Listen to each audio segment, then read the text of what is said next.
Hey, how's it going everybody? Yugi54 here, and I'm here with a card review for you guys. This is something I'm going to be doing every Monday from now on. Deck / card reviews, mainly card reviews, but every once in a while I find a deck that looks interesting, that I feel like I want to talk about. I'll talk about a deck. So, I decided to use the first card, sort of something simple, to kind of break the ice. If anybody's watched the American Picker Show, you know that they try to break the ice by trying to buy something small and simple first to kind of get the person into selling if they don't want to sell. This is something I'm kind of doing, kind of breaking the ice with a simple card that many people probably know, but at the same time, many people don't know about this card.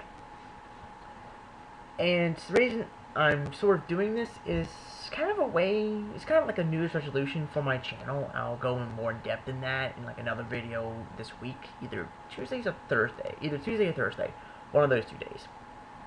But, without further ado, let's get started with the Summoner Monk. So, Summoner Monk is a very old card.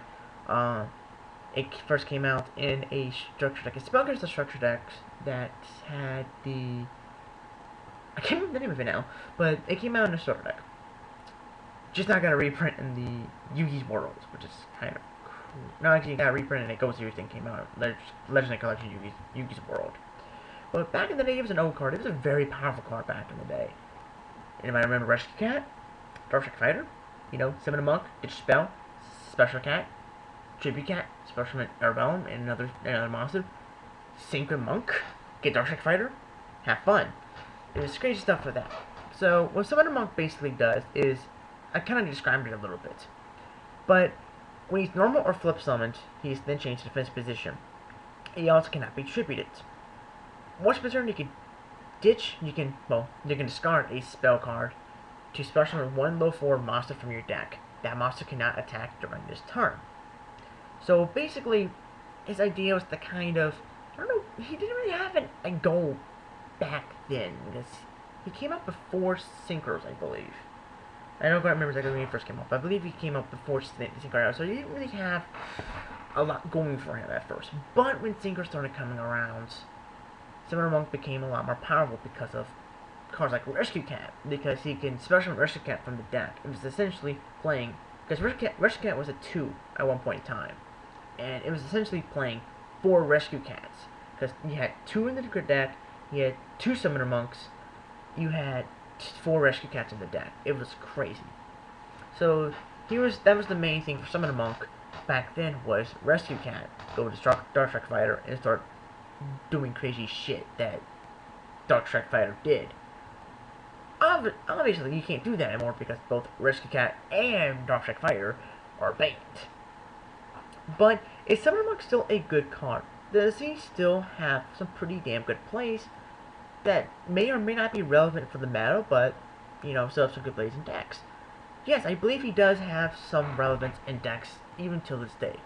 Because, you know, if he gets Veilered, 6 times defense, so, yeah.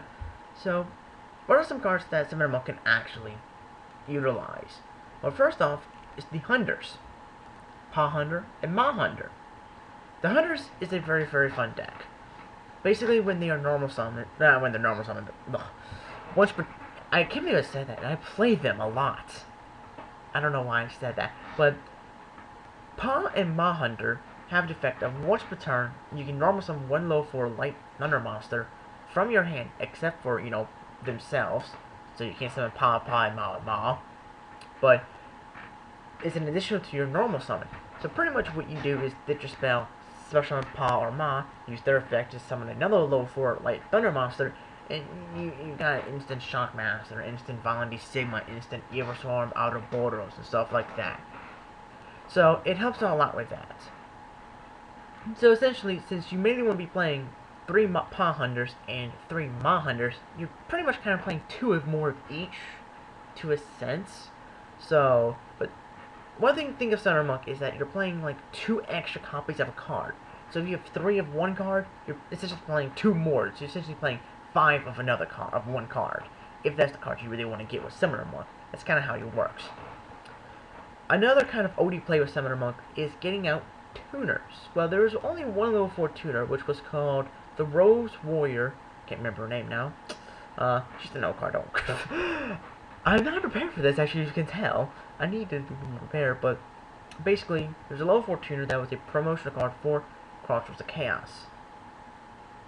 And she was 60 attack, and like I said, a level 4 tuner. So one nice thing was that he was an easy Stardust Dragon, you know, at one point in time. An easy, as opposed to an easy Thor with Archery, an easy Colossal Fighter, because Scrap Dragon was not out at this point in time. But, if you're playing the Hunters, or just playing some random deck in general, like a light Chaosy deck, Fallen Prism is a perfect target for Summoner Monk, since he's a level 4 tuner and he's a light. This sets up for future plays. Fallen Prism plus Summoner Monk is an awesome play, because he sets up Blackluster Soldier on both the beginning plays. It sets up your BLS, because now you have a light and the dark in the grave, plus possibly a Stardust Dragon on the field, then you can banners too for BLS, which is a very, very nice little combination there. So you're not really losing too much out of it because you now have stars and the BLS on the field. But of course you have to have BLS in your hand in order for this to actually work, but it's something you can do. Summoner Monk can also be utilized in heroes, sort of. Take Stratos for instance. Element Hero Stratos is a very good card that allows you to search out for other heroes in your deck. But Stratos is at 1, and he calls it 2. You also have a Rhoda. But Summoner Monk is basically, like I said, playing 2 extra copies of cards, so Summoner Monk is pretty much kind of like playing 2 extra copies of Stratos, as well as having your E-Calls and your Rhodas. I don't really see a lot of people play Summoner Monk in Heroes, and you know, that's for good understanding reasons, you know, I understand why. It's just a suggestion saying that, hey, this is an option for you to help get Stratos to the hand, to the field a lot more faster, and saving your E-Calls for something else. But again, it's just a suggestion. You don't have to go and do it. I'm not forcing you to do this. Now, one other thing is Destiny Hero Diamond Dude. Diamond Dude has a pretty nice effect. And just kind of like how in Heroes, things with Diamond Dude, I don't really see people use Summoner Monk with. It's a great way to get Diamond Dude on the field because Diamond Dude has a really nice effect which allows you to look at the top card of your deck. It is a normal spell card. You send it to the graveyard and you get to use the effect next turn without having to pay any cost. It's really nice. So, normally you'll play 3 Diamond Dudes, so you have 2 Summoner Monks, you're essentially playing 5 Diamond Dudes per set. Yeah, you can just search around with Rhoda, but, you know, Summoner Monk's also good with that. Now, I did talk about Blackluster Soldier already, so we'll skip to the final monster of this is Rescue Rabbit. Now, Rescue Cat uses Summoner Monk to its fullest extent. I don't really think there's really anything else that can use Summoner Monk to its fullest extent, other than Rescue Cat. But Rescue Rabbit, I feel, is a very, very, very close second, in terms of just Monk abuse. Rabbit is at 2. You know? Having a Baylor is a pain in the ass, especially since it has 300 attack. Yeah, Baylor Rabbit, yeah, that thing's not so scary now, is it? It's now officially cute and cuddly. So, against Summoner Monk plus Rabbit, not like Rescue Cat, which is Star Strike Fighter. Monk plus Rabbit, make Shockmaster, D Sigma, Ouroboros, Shark Drake if you still want to. That's what it does. Rabbit's at 2, Monk's at 2, you're playing 4 Rescue Rabbits. Ghost Arc is always nice to get Rescue Rabbit, but at the same time, it's not really a secret, like no one's really preparing. Like, it's not really a secret because then people are like, oh, he's getting Rescue Rabbit in 2 turns. I better prepare for it. Now, you can always try to bait out things for, you know, make them use their songs and stuff on something else instead of Rabbit. But then the element of surprise is not really there. You know, it's always best to draw Rescue Rabbit and play Rescue Rabbit to get the element of surprise where it's like, oh shit, he's about to lock ya. Fuck. And Summoner Monk is like, okay, you know what? You don't know what I'm going to pull out? You're not going to Veiler? Okay, I can Rescue Rabbit out. And if you Veiler Rescue Rabbit, I can still use it for an Exceed to go into another rank 4. So you did lose your Veiler, but I have an Exceed now, and I have a Rabbit in the graveyard, which I can just revive and just use the effect again. Or Pot of Avarice back in my deck with any vanillas that I may have in the graveyard. So I think Summoner Monk could be a nice little tech for Rescue Rabbit players. Whether it is Dino Macro Rabbit or just a random rabbit deck in general. Finally, it's not a monster, it's a Macrocosmos. It's a trap card. Some people don't really know this, so I get this on DN sometimes because people don't realize this, so I want to go over it. Summoner Monk is unaffected by Macrocosmos because the card just has to be discarded. It doesn't have to go to the graveyard, which is really nice. Macrocosmos doesn't really hurt, like I said, it doesn't hurt Summoner Monk.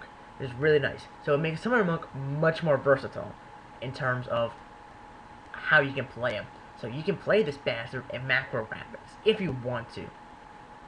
You can play him in Macro decks to get that DD Survivor to the field. You can play him with some random Macro decks if you want to. Because Macrocosmos versus Deep Fissure, Cosmos gets it the win hands down out of just how good it is. Because it's a surprise card. So, and if anybody's playing Summoner Monk and they're worried about the Macrocosmos, don't worry, you can still get your plays off, because they can't even Veiler you, which is a good thing for Macrocosmos. Because your opponent cannot Veiler you. Because Veiler has to go to grave for effect to activate. She gets banished. No negation for you, Mr. Sir. So, there's many more things you could probably do with Summoner Monk, but I didn't want to overload my taps, and I didn't feel like doing it on DN. I kind of want to put a little surprise factor in terms of cards I'm talking about. Instead of you saying, oh, he's talking about Stratos. You know, okay, I see what's going on here. You know, I might do the next one. The next thing I might go in DN for the next one. I don't know, but I just want to do something small just to kind of break the ice with this little segment. So anyway, I'm sure I probably missed some things on Summoner Monk, but I want to try to keep this video as short as I can. So, if you can think of any other ways you can use Summoner Monk, or maybe any ways you can break Summoner Monk nowadays, if you don't want to keep it to yourselves, feel free to put those ideas in the comment section below. Because I do feel Summoner Monk can actually do some stuff in today's meta. But it all relies on the players and hopefully in people trying out this old card once again, dusting them off. And I literally just dusted off a card as I said that. I'm just that pathetic. But you know, dusting off Summoner Monk and trying him out in decks and just seeing how well he does with you. You know, it's not an expensive card anymore because no one really uses them. So anyway, hope you guys enjoyed this card review on Summoner Monk. And yeah, like I said, I'll be doing this every Monday. Will be decks or card reviews. So anyway, comment, rate, subscribe, and bye.